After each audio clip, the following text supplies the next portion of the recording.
saw him get out of the stance and kind of put some pressure on him and kind of knock some guys out of the way, do what Trent normally does. Were you pleased with what you saw out of him and kind of dealing and adjusting from wearing the club during training camp? Yeah, I was. It was really the first time that he tried to use his left hand since we started training camp. He's had it in the club, so he's been avoiding from using it all the time. So the main thing was, and I think he'll get used to using it more since he took a month off of it, but the main thing was getting through the game without it, having a setback on it. And I think he did. He told me it didn't hurt after the game. Felt good the next day, so it was good that he was able to compete for a couple quarters without a club and to have no setbacks. Now that you've been able to see Robert live just for a couple of days, how would you evaluate him in that area? And do you see a difference even from last week just because he's able to now go against more live action? He's looked healthy to me. Guys are going to look healthy. You get him in more live action, there's a little more that he's got to react to and stuff, but he's been fine out there. You obviously don't see anything wrong with the knee. If you saw limps and stuff, he wouldn't be out there. So he looks good going. He's getting more reps as it comes. The more reps he gets, the better he gets, and I think he's gotten better each day. Do you still need to see something out of him in the pocket, or is it more just a continuation and no setbacks? No, mine's just a continuation of just like we do with every quarterback when they come to camp. Once a doctor tells me he's okay, he's okay to me. I'm not going to pretend that I know anything about anything outside of football. So I'm not going to even use my brain in that aspect. But, when they tell me he's clear, I go and I try to get him ready at everything. And when guys just start out, they are rusty, whether injured or not. So it's about just getting them through everything, the play pass, the movements, the dropbacks. It's a little bit of everything, and he's been good so far. Well, first of all, it sounds like you've ruled out Kirk for Saturday. I haven't ruled him out, but it's not looking good right now. But you only mentioned the other two. He didn't practice today. I know we're not allowed to talk about that, but it's the preseason, so hopefully I won't get in trouble for it too much. You're playing a team Saturday that likes to run a lot of plays, and you're going to be facing a team, regular season opener, that's going to want to run a lot of plays. As far as you're concerned, do you have a target number of plays do you want to run? And as you are with an offense more and more years, do you try to speed up, and because the quarterback and the line and so forth are more familiar, do you want more plays to be run quicker? You want to win the game. That's really the main thing we think about. I think having a good tempo can definitely help you win the game as long as you're moving the chains and holding on to the ball. If you do three and out as quick as you possibly can, that's not going to help anybody.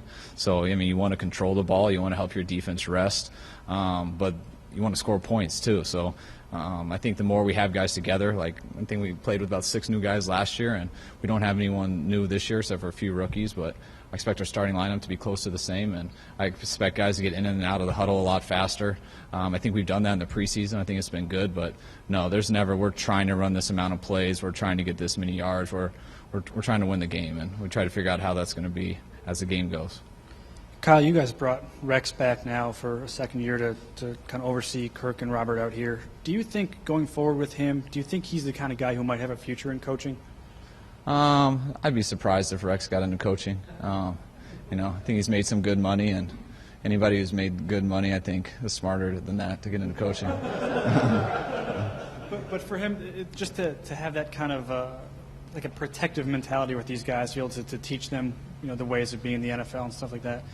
What does that say about his character? Because that's something he could have easily just said, no, I'm not going to do that, and I'm going to walk.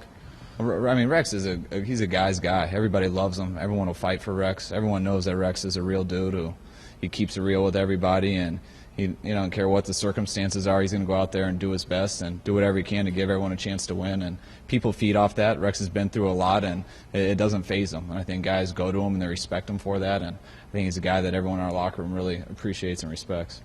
Kyle, how hard has it been for you guys as staff to get a good evaluation on a guy like Chris Thompson, who, of course, had all the injuries at Florida State, started off camp a little bit, and then got re-hurt on Monday night, but now is back? Yeah, it's real tough. We know what we got from him in college. He has as impressive as college film as you can look at. He does some really good things. He's been, he didn't do anything in OTAs, and he had about 2 days at camp, and we had to sit him down and rest him more because he was still a little sore in his knee.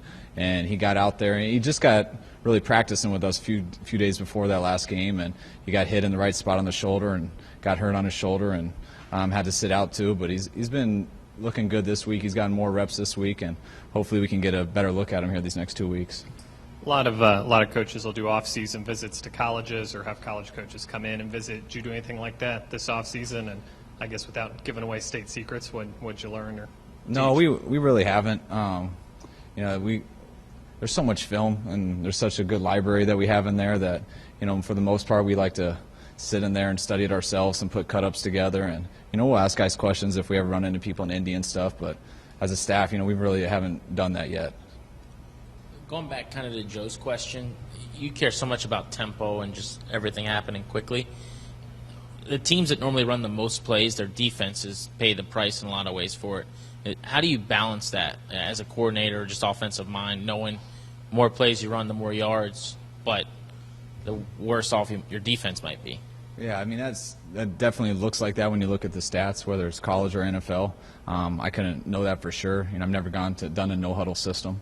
But I do know that defenses get tired, and if you get them on the field too fast and they don't get a rest, then it hurts them. But I also think if you go the whole field and score some points, I don't think anyone's going to be too concerned about that. But it's a fine line. If you always are practicing that no-huddle stuff versus your defense, I think it could hurt them a little bit. But that's just my guess. I don't have too much experience at that. But you got to mix it in. You definitely can't be a stagnant offense. You got to speed it up, and it'll be interesting to see this year. Kyle, you guys have had the better part of 6 weeks to look at Leonard and Aldrick. What is it that you've seen from those guys so far, entering their third year now? What do you need to see from them for them to carve out a bigger role in this receiving group? I think we got a good group of receivers. Everybody knows Pierre's our number one guy. Everyone knows Tana's role in the slot as one of the top third down receivers, I think, in the league. And then we got a group of guys who can do a little bit of everything. They all can play all the positions. They're all very good. But they, like you said, they haven't totally jumped out and taken over a starter role. It's kind of been a guy by committee, which has been fine with us because all of them are tough players who block, who do their things and get after it.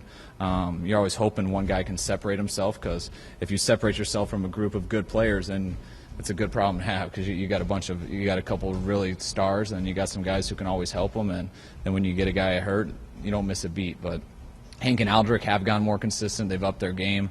Aldrick's been a lot better in all the underneath routes and doing stuff, where last year he was more just of a deep guy, but he's been running the whole route tree, and Hank's gotten better too. He's had a couple drops here in the preseason, but he's done a lot better job in practice. He's come back after those drops in both of these games and made a couple big plays, and you obviously want to eliminate all that stuff, because they're both as talented as anybody I've been around. You just want them to take that next step.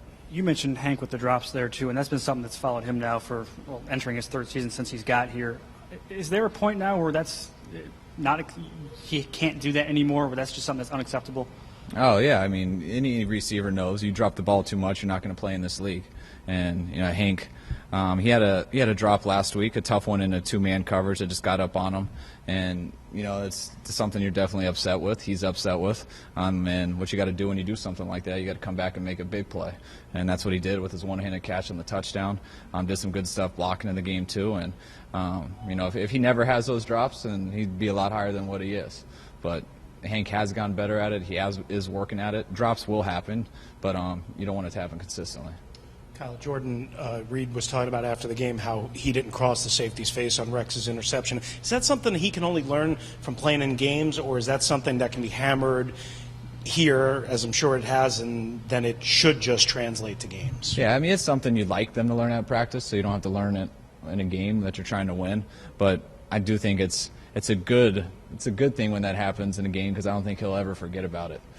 He could have got a ball there. We want our quarterback to let it go, and the tight end's supposed to be when he's supposed to be where he let it go, and he didn't break it off. He wasn't sharp enough. He wasn't decisive enough, and the result in the NFL is an interception. Guys move too fast, windows close, and if quarterbacks can't let that go on time because they got to wait to make sure a receiver's in there, and it's tough to throw the ball in the league. When you see a hole and your feet are timed out, you got to let it rip, and you got to trust that your guys are going to be there. And it's a great thing for him to learn from. It's a great thing to use as an example to the rest of the team, so guys just understand the urgency of getting to the right spots at the right time, because that quarterback should let it go, and he's got to count on you guys to do your job too. What did you think of Jawan Jamison the other night? I thought he did a good job. He got banged up there at the end. He came in, he ran hard. The game didn't seem too big for him. Took some hits, kept his feet going forward, held onto the ball, and I was impressed with him. How much, for a guy like he and Thompson, how much work do they need to get before you have a really good feel for them in game situations? Well, we get a lot more from practice. I mean, we get a real good idea from what guys do in practice. We never take to the ground, so you really never truly know about a running back until you get in the game. So you want to get them, obviously, some looks in the games, and we got 2 more here to do it. Definitely, a guy like that gets a